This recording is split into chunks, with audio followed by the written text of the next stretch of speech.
Illy Cafe, një brend i njohur italian i kafes, kohëve të fundit gjen përdorim edhe në kafeteritë e Tetovës.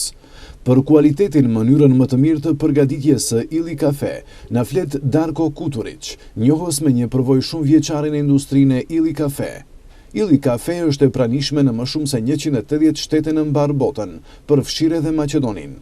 Në një event prezantimi të Illy Cafes që organizua në M House, u fol rreth traditës, historikut dhe përgatitjes sa më cilësore të këtij brendi kafeje. Sonte jemi në Tetov në kafenen M House, një nga lokalet më të mira në Tetov që të prezantojmë kompaninë Illy, e cila është e njohur për ata që pinë kafe. Qëllimi i ardhjes sonë është që të prezantojmë se si duhet të bëhet një kafe e mirë.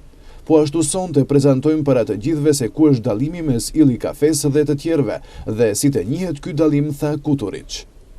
Në ndërkohë Nebi Mustafi në fjalën e tij u shpreh se ndjehet i privilegjuar dhe është nder për të që një nga njohësit më me përvojë në përgatitjen e Illy Cafes kishte zgjedhur lokalin e tij për të prezantuar këtë brend mbarkombëtar të kafes dhe për të ndarë përvojat e tij me ne. Ishte planifikuar një vizitë rëndom, domethënë kështu, ne e pam të arsyeshme për shkak se ne ndjejmë si privilegj, domethënë, prezencën e profesorit këtu.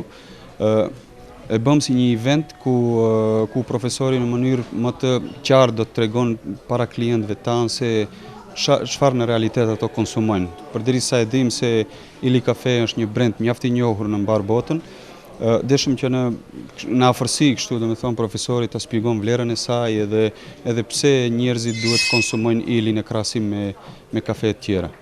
Ndryshe, kafeja është bërë rutina më e domosdoshme për njerëzit. Shumë persona nuk mund ta fillojnë ditën pa e pirë kafen e mëngjesit.